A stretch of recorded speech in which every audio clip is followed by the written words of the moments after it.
uuwi tayo dahil bawal daw. Sige, mamili kayo. Para wala tayong problema. Wala po kaming masamang hinahanap sa pagpunta dito kundi pasasalamat. Ang akala po namin kami ay kasama sa publiko. Kami po ay kahit sa totoo ay tao din kami na Pilipino na may karapatan din sa batas ng Pilipinas.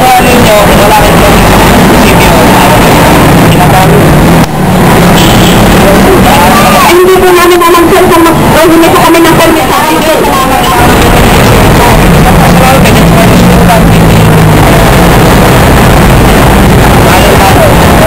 Mga kapatid na katutubo, ang sinasabi po ng ating kapatid na panatanggol ng batas ay bawal daw po. Anong masasabi ninyo? Itingin na natin ito, hindi na tayo magpasalamat. Nagsamantala alam natin yung batas na andyan yung Philippines Right Act na dapat itinatutupad din at sila ay pumoprotekta dito sa atin na karapatan natin magsalita ay Quezon po kami at Rizal. Quezon Province po at Rizal. Pero yung proyekto po ay epekto hanggang dito sa kamay nila at kung ito ay tutuloy.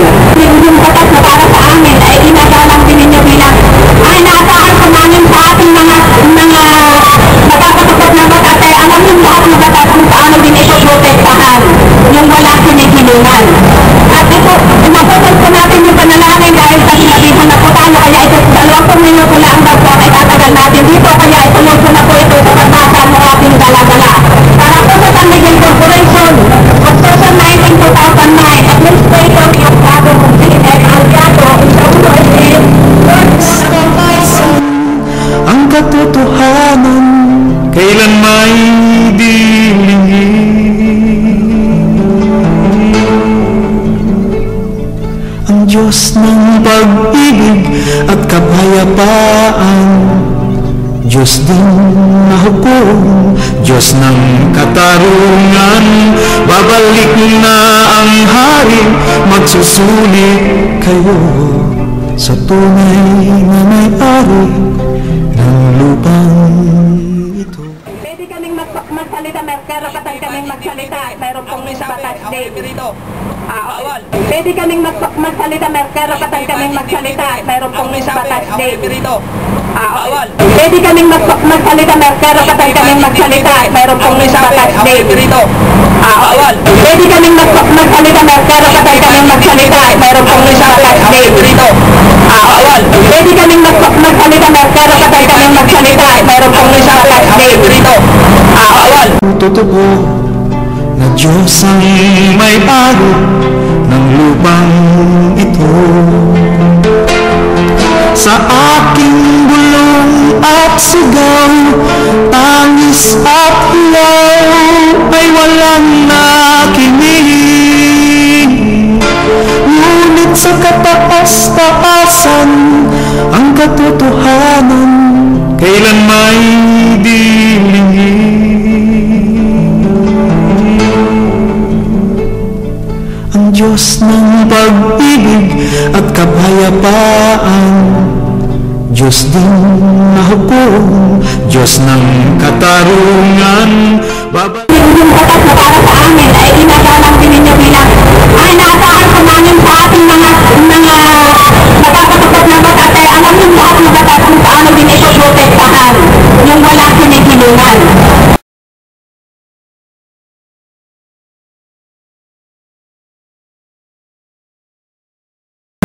Kung sakaling ituloy ang proyekto na ito, ang tunog na ito ay mawawala. At hindi lang po ito, kundi ang marami na rin tao.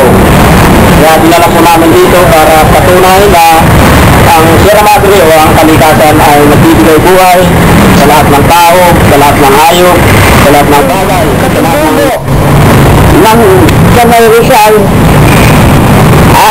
kami po nagtutulong ng Jordan at Impanta dahil po sa iban na kami nagmamakaawa at marami pong nadadamay dahil ang pinanggagalingan daw ng paglubog dito sa bayan ay galing sa Sierra Madre. Kaya po ako nagmamakaawa sa inyo. Kung pag-ibigyan ng bumigay ang aming hinaing. Kami po'y katutubo Hindi po kami mabubuhay dito sa bayan.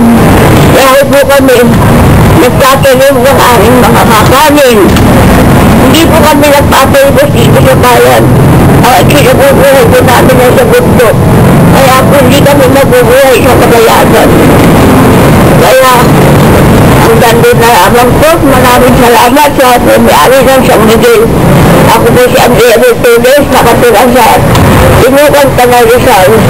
Sinasakot ko po ang mga kalubay ko, mga tumakat, pimentado. Mula pa noon, iba sa panukala na nakasulat doon. Ang sinabi ng pari ay di raw totoo, na Diyos ang may-ari ng lupang ito. Sa aking bulong at sigaw, tangis at hilaw ay walang nakinig. Ngunit sa kataas-taasan, ang katotohanan kailan may dilingig. Ang Diyos ng pag-ibig at kapayapaan, Diyos din na hukom, Diyos ng katarungan. Babalik na ang hari, magsusulit kayo sa tunay na may-ari